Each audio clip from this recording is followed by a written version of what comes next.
Welcome everyone to Films with the Women of My Life. My name is Brennan, and joining me tonight is Jess. Hello, happy October. Happy October. I think you said happy September last time you were here, so you're consistent. Oh, did I? Believe you did. I edited it not too long ago. Nicole, you were also here. You rang. Oh, we rang. Oh, yeah. I was working in the lab late one night. Oh, I didn't know that's what was happening. No one will save you. No one will save you from what the review we were about to hear. No one's going to say. No, the film we are reviewing is No One Will Save You. It's a new 2023 film on Hulu from director Brian Duffield. If you don't know that name, we did a movie of his, I think last year, Spontaneous, the movie about the high schoolers that blow up spontaneously combust, and it's like a rom-com. You guys remember that? I do. Oh, I remember that. Yeah, I believe we liked that one. It was charming. It had this guy's also a writer. He's written one of those babysitter movies on Netflix. He wrote the movie Underwater with Kristen Stewart and a couple other things. So he's mostly a writer. Second directed movie, and this stars Caitlin Dever, who we know from Booksmart days, as well as other things. So when I was watching this movie, I was like, "Where do I know this mousy girl from? Like, she looks so familiar." And I'm just like, "Is it just a random girl that just has a familiar face?" Because she definitely has that. And then I looked it up, and I'm like, Booksmart. What did I say, Brennan? That's it, Nicole. Within the first 5 minutes, what did you say? Jess is going to say, that's the girl from Booksmart. I didn't notice until I looked her up. Well, that's exactly what happened. And now I'm wondering, why did these two girls, like Jonah Hill's sister and this girl, like, why haven't we seen much of them since Booksmart? I feel like that movie should have, like, put them on the map and started, like, their career, but we haven't heard much of either of them. I've seen Caitlin Dever in a couple movies. She was in a TV series. It was like where a girl went missing or something. Yeah, I remember. Yeah. You remember that? I remember that too. I saw it on my phone when I saw that she was in Booksmart. I'm like, oh yeah, I remember that series. But that still came out years ago. Yeah, it was a while ago. And then Beanie Feldstein she was Monica Lewinsky in a mini series about that. But other than that, I don't know. I don't know if I've seen much of her. But she's not even in this. She's not in this one. Just Caitlin Dever's in this one. Pretty much almost by herself. I mean, there's a couple other people in it, but it's kind of a one-woman show. And this is what No One Will Save You is about. Bryn finds solace within the walls of the home where she grew up until she's awakened one night by strange noises from unearthly intruders. Nice and vague. This has an 82% on Rotten Tomatoes with the critics, 57% with the audience, 6.4 on IMDb. Up and down scores there. And if you haven't seen it, as I said, on Hulu, about 90 minutes. Those are all the superlatives you need to know. And we're going to spoil it here now, so if you haven't seen it, this is your chance to bail out. So Bryn, seamstress, living alone, childhood home, and she is mourning the loss of her mother, and she is also mourning the loss of her best friend. We find this out pretty quickly on in the movie. Visual storytelling. She lives on the outskirts of town by herself, and whenever she is seen by other people, they look at her not well. She is clearly not liked by the town. She is some sort of pariah outcast, but we don't know why. So she's making dinner one night, and there is a bunch of weird happenings, telekinesis stuff starts going on, and a thing breaks into her house, and this intruder is an alien creature, very classic alien, gray Roswell aliens. They got those little finger toe things, so that's something. But a pretty classic alien breaking in, and she accidentally kills one pretty quick early on. And the rest of the film is her going through town, and there's the aliens coming into this invasion. We see a couple other people, and I will also note that, and I didn't know this going in, but it's a mostly silent movie. Like, the gimmick is that there is almost no lines of dialogue, pretty little. Like, she sings at some points. I think later on you hear some people talking like the background, but there's not a lot of principal dialogue in this, on purpose. It's a stylistic choice. So, does it work? Did we like this film? Let's start with Jess. What'd you think of No One Will Save You? So the first 10 minutes, I was intrigued. Like, the house was cool, the plot was I thought was unique. It was, you're very curious why this girl was on her own and why she has this quirky life that she does. And then not far along into it, you realize it's just a chase between E.T. and herself, and then that's when I lost interest. when you realize the entire movie is just between those two battling, and that's basically it. That's when I was like, all right, there needs to be more to this. Like, I'm just bored. Like, we both know one's gonna hurt the other one, the other one's gonna hurt the other one, they're gonna think of something similar. I don't know. I gave it probably until the halfway point, until I was like, alright, I'm gonna take my phone out, and then I really started to distantly watch it, and I feel like I didn't really miss out on too much with my phone out, so. There it is. No one will save you. Not a good start from Jess, but Nicole, what did you think of this? Well, Jess, you had to have thought that there was some difference when we got towards the ending, right? What happens at the end? Okay. So you completely checked. You gave up completely. I see the level of giving up. I was a bit confused in the beginning. Not the very beginning. I mean, I too liked the style, the cottagecore vibes and of her house. It was really cute. Very popular right now. So I thought they did a good job of relating to what the design aesthetic is of 2023, or whenever this was made, 2022. So, yeah, I was confused by the friend, Maud. Me too. I thought it was her sister, so the story became very muffled for me when I realized that her parents, who I thought were her parents, the cop and wife, I thought those were her parents and they disowned her or something, but come to realize later on, obviously that's not the case, and that's her friend's parents. So I think the only reason you know is because I saw her write that letter that was like, "Hey, Maud, today I saw your parents." I missed that then. I didn't see her write I saw her write the letter, but I didn't realize the dad. I knew that woman was probably the mom, but I thought the dude was the dad, and I thought I thought it was going to be some sort of relationship thing. I was his completely new wife thrown or something. Yeah. Yeah, I thought that was really, and then they got mad at each other, and then everyone's blaming her for the death. I didn't know what I figured the twist was that she it's her fault that the mom and the sister or the friend are dead, right? And like that's going to be like the thing. But I figured it was I didn't guess what it ended up being. I thought it was going to be something with the dad and the mom. Yeah. I realized it once, the first runaround where she ran back home, that it had her last name on the mailbox and it was different than the cop's badge. So then I was like, oh, okay, so now I'm getting it, that this is her friend. So that started off in a confusing point for me. Like the whole scenery, but I have to agree, once it gets into sci-fi, aliens, and shit like that, I'm like, no, not another alien movie. I don't want any more of these. And I was actually surprised at how quickly and easily the first alien went down. He was just like dead after one hit. I was really surprised by that.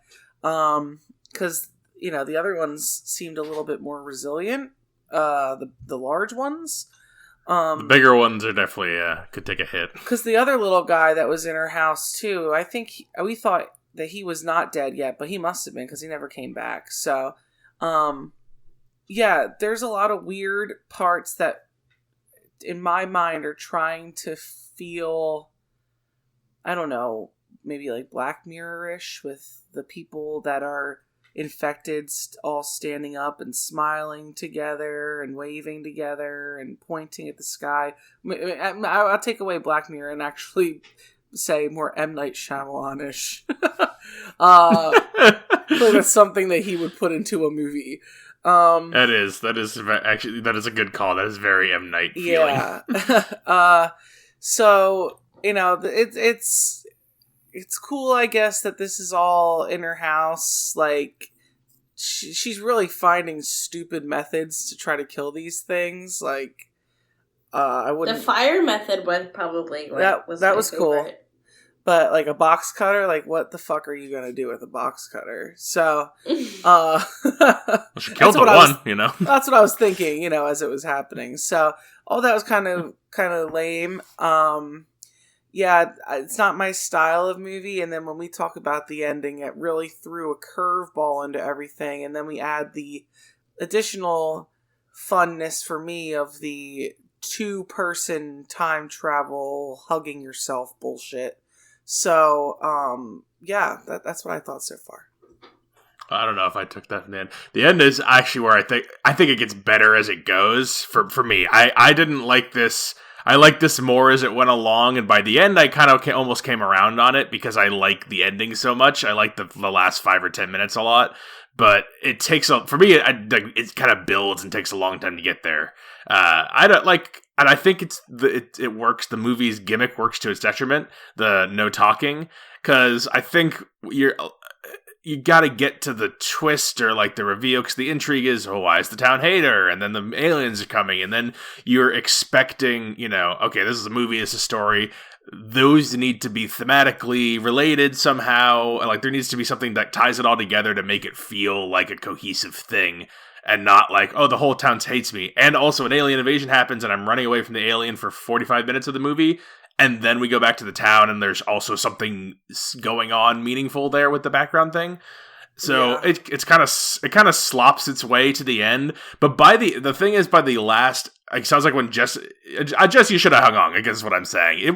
For me, it was worth getting to the end and having been stayed invested because I like the last act and kind of like it has a couple extra twists, and then it goes like almost extra far to the point where like I was so bored the first hour comparatively, where she's just running around the house and she can't talk. Yeah, she exactly. Can't talk. Like, that lost me way too much to keep engaged.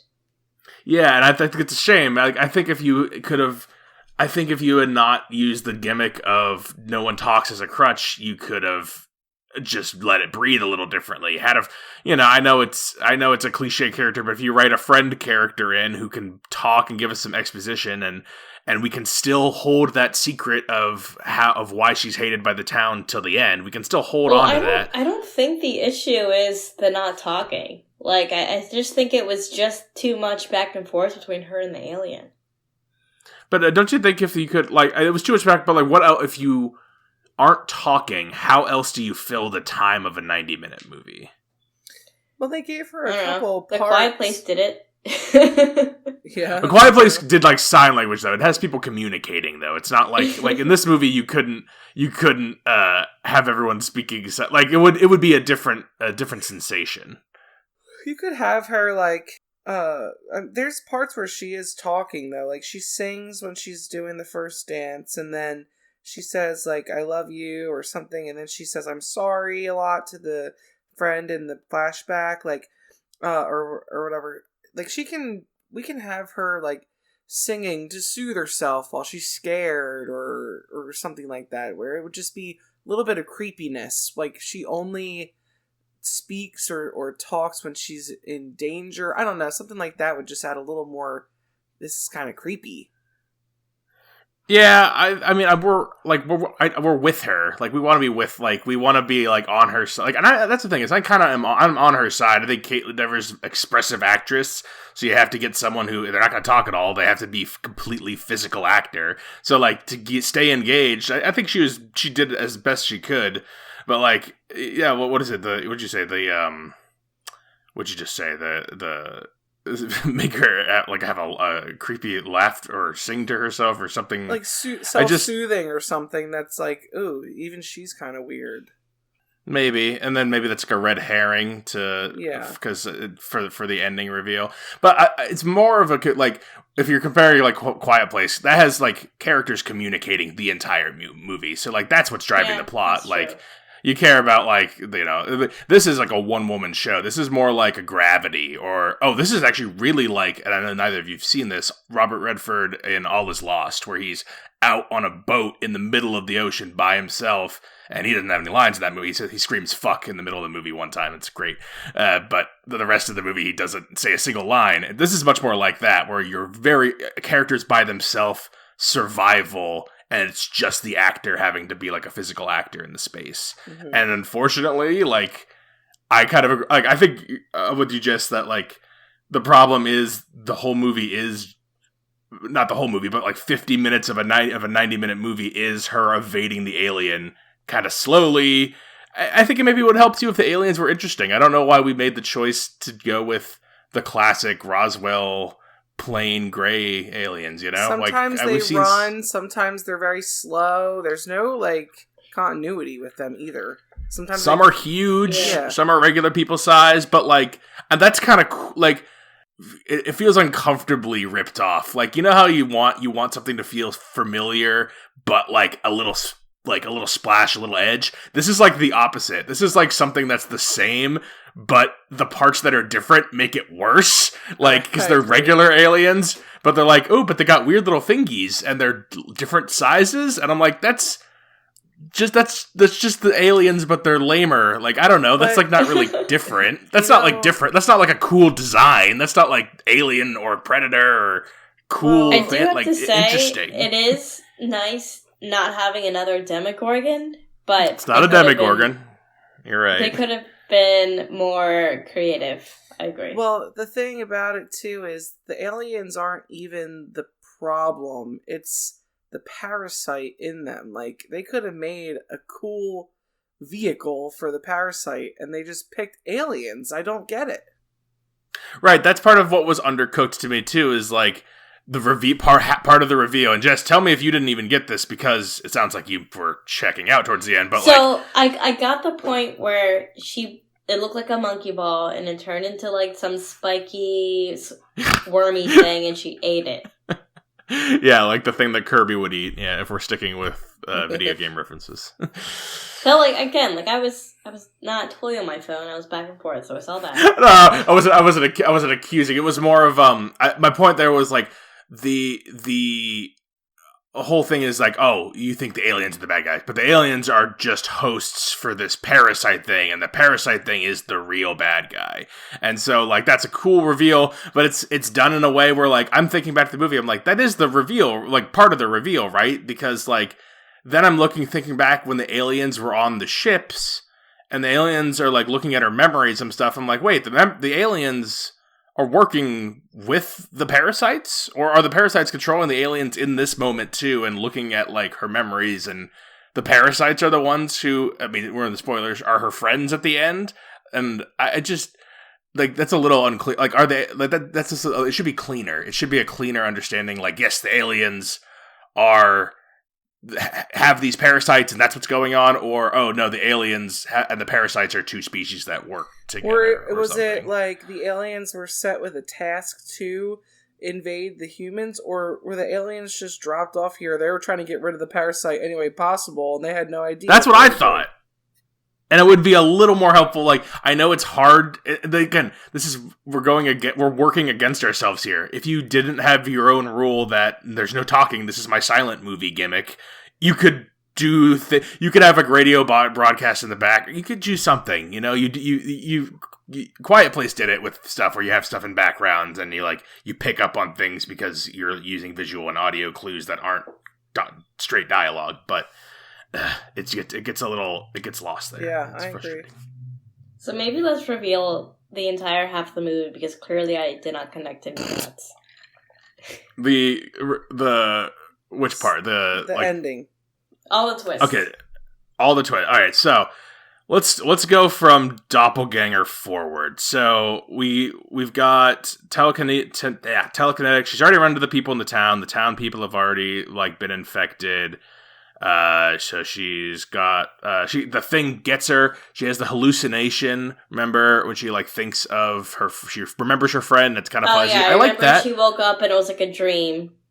Yeah, I like that. I like that the way that was all done. And Nicole was like, "Oh my god, are they gonna do all a dream?" And thankfully they didn't. They did like a half. I thought they were gonna do all a dream pull. too. Well, that's because you thought the movie sucked, so you expected it to continue to suck. Instead, like she's like, oh, like I like how it's kind of blurry too. It's kind of like fuzzy. Like it's a good like dream technique, audience clue, whatever, without being too obvious. And then she fights back, she pulls it out, and then this is the part, like she pulls the thing out, and then around that thing, like Annihilation style, a doppelganger grows around this parasite, a second Bryn, and now Bryn 2 is chasing Bryn through the woods. I'm like, all right, it's a little much. This is a little we already have regular sized alien, and then tall alien, and then we got the parasite. And now the parasite that lives inside the aliens can turn into doppelgangers. Like, we are getting a little crazy here. Like, I understand, but way too many ideas. We are thank you. We are getting this is all fun and well, but we are getting a little unhinged here, and it's not in a way that's like, oh, fun, crazy. It's in a way that is detrimental to the plot, and it's hard for me to understand and follow what's going on here. And your ideas are cannibalizing each other a little bit. So, but doppelganger, they catch up. They have the fight. And then you think she like finally gets out of it, and I kind of like that the whole thing's like, oh, finally I won, and then the beam of light just smacks her, and then she gets sucked up. I kind of like that the visual effects of the beams that people just kind of freeze, but she's still conscious. Her eyes are moving. That was kind of cool. I did too. I like it. It reminded me of another movie that he wrote, actually, which I think you were on, Nicole. I don't think you were on, Jess, for Love and Monsters. It reminded me of some of the effects work in that, where it's like you can tell it's cheaper, but something about what they do, I don't know what kind of effects work it is, but something they do about it, you can tell it's cheap, but it actually looks like stylized and cool, and it makes up for it, I think. But she gets sucked into a little bit. I mean, it's $23 million budget movie. I mean, you gotta have flying sausages and aliens with $23 million and inflation. I mean, this is tough. It's tough out there. So she gets sucked up, and the aliens read her like memories, right? Like that's kind of how it is, and like we as the audience experience with them what happened in her childhood, and we see that she got into some sort of argument with her friend. Their friend pushed her, Maud, and then she grabbed a rock, retaliated, smacked her in the head, and that was enough to kill her. And then I think it's implied did the mom kill herself, or what happened? Guess. Yeah, that's what I guess. Assumed. I think that's if they were obvious with it. I don't remember there being obvious with it. I kind of remember. I remember her picking up the rock and smacking, and then like from then on out, it's just shit show. Like they move away, everyone hates her, everyone blames her, blah blah blah. So the aliens, the parasites, the whatever, they deem that we're not gonna put a parasite in you, Bryn, because we just saw this sad memory of yours. So instead, you are going to be okay, but everyone else on Earth is going to be controlled by the parasites. And now, when Bryn walks outside, everyone loves her and is nice to her because it's all the aliens who saw her sad memory, and they're like, oh, that's very sad. We're going to let you be okay. And now Bryn has a happy ever after with the rest of the planet being taken over by aliens. And I really, really like that as an ending, because it's like, I did something wrong and I've been punished so bad for it. And like, you were a kid, like she didn't know, obviously, but it's like, what are you going to do? Like you've done something so horrible, and like everyone hates you forever, and now your mom's gone. And so her penance is this world-ending event that kills everybody. In all intents and purposes, kills millions, billions of everybody. But she gets to have her nice life now. It's so beautifully like, there's something really, really nice about that. I don't know. It's something about, like, it doesn't matter if there's 7 billion people. If that one person's happy. So, you know what? Fuck it. It is a happy ending. There's something I like about that. Now, you didn't think I can guarantee you, yeah, if I actually watched the movie, I wouldn't even catch up on half of that. I don't think I would get come it. on now. I didn't. So what do you... I certainly didn't. And I don't think that Brennan felt that way when we finished it, because we looked at each other like, what the hell was that? No, I did. I didn't want to say anything because I didn't want to taint your experience, because I figured you didn't like the movie because I could read the room. I mean, I didn't think you were hating it like the last movie we reviewed. I could tell it was a real movie, but I didn't think you liked it, but I didn't want to be like, oh, I really liked that choice at the end to skew your opinion. Yeah, I mean, it was okay, but just the overwhelming amount of ideas that we've already discussed really ruined the ending, because I, at that point, was thinking, oh my god, not another thing. And I get that. Yeah. They have her doing her dance that she was practicing, and it's all beautiful and nice, but and then at the very end they pan up and there's UFOs all over the sky. Like, it's all being controlled. And I just don't get why this happened. Like, I don't get if it was the aliens or if it was just the parasite or if there was a mother over both of those. I don't get why they attacked the humans. Well, I don't think... I mean, that's not... I have no idea why they attacked the humans and why they now control the humans and why they took pity on Caitlin Dever's character. We don't know the motivations of the aliens, but like the whole movie, it was kind of a combination, and this is to the detriment. I don't think this is a successful movie because it's too many things that are combining that are not. They don't complement each other. Like no talking movie, where it's running away from an alien thing, but then, like we've already said, you have 5 or 6 different twists in an ending. Like, you just write twists over and over. Just like, it's M. Night. You were right. With that first assessment. This has some M. Nighty flavor to it. A little sillier than M. Night. Like, I think M. Night takes himself more seriously, where I think this knows it's silly and is a little more, like, I don't think this takes itself as seriously as M. Night thinks he takes himself. Mm-hmm. But I give it not a pass, but it's what I go back to when it comes to interesting versus boring. Like, this is like, it's a weird one because it is boring for so much of it because it's trying something. It's boring because it's trying to do a bunch of gimmicks and trying a bunch of different things.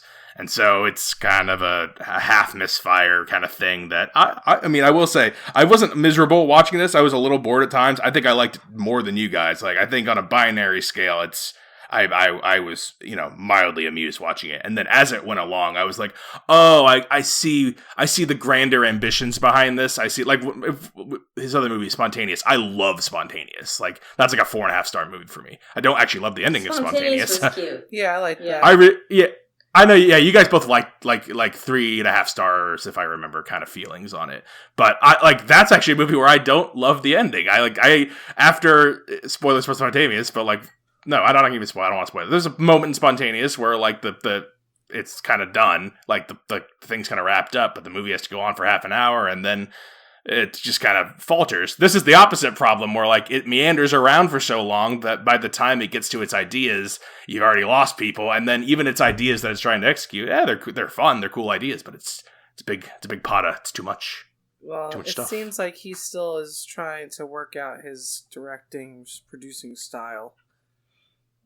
It's only his second directed movie, and he's written a bunch of stuff. And like I said, he's like a writer for hire guy. Like all those other things that I said, like I wouldn't say they have like a distinct fingerprint on any of them. It's not like he's an auteur, But the stuff I am mostly positive. This is for me. It's a disappointment because I liked his other stuff more. This is maybe the worst thing of his I've seen, but I like everything he's made. So I think it sounds like we are kind of wrapping around. Any other beats on this? Any other parts I missed? Nah, I don't think so. Are we gonna recommend? Are we gonna recommend No One Will Save You, Jess? Negative. That's unfortunate. Nicole? I'm gonna say no also, because I think you were thinking about it. I was. I know. I was gonna be like, wait a second. I was thinking about it because it could have been better, and I want to say that it wasn't horrible, but I like other things better that are in the same genre. That's fair. That's a fair statement. I'm gonna give this like the softest of recommends because I really. I really do like that ending, and I haven't. I know you guys are like, whatever. Like at that point, it's just another tacked on thing. But like, what it says larger to me is just so wildly amusing. The one person gets everything. Everyone's extinct except for one person, and that's a happy ending. And like the movie's telling you, no, this is a good thing. The protagonist is one, and the protagonist is not an evil psychopath. They're a decent person, and everyone else must die in order for them to be happy. Yeah, then sounds so like be something it. you would like. So I give it a soft recommend. One soft recommend and 2 not recommends for No One Will Save You. So we've got a couple streaming. I think we've got a horror theater as well. And if you have things to recommend to us, it is almost award season time, so I'm expecting some better stuff. One of the strikes is over as of this recording, so we're gonna get rolling here. Films with the Women in My Life on Facebook. Reach out to me on my Instagram. I'm Brennan_podhost. And you can email the show, filmswiththewomen@gmail.com. We are also on YouTube. Just search the show's title, Films with the Women in My Life. Thank you guys for being on for No One Will Save You. Oh, yay. Yep. Peace. Until next time, this is Brennan signing off, saying thanks for listening and enjoy your movies. Thanks for listening to Films with the Women in My Life. If you enjoyed being a listener in our life, please rate and subscribe on Apple Podcasts or on your favorite podcast app. Keep up with the latest from the show on Instagram at Brennan_podhost, on Facebook at Films with the Women in My Life, and on Twitter at FilmsWomenPod. Finally, you can email the show with questions and suggestions at filmswiththewomen@gmail.com. Original music for the show was created by Ian Burke and Chris Iwanek. Original artwork created by Nicole D'Alessio. This show is produced by Brennan Snyder. Thank you again for listening and enjoy your movies.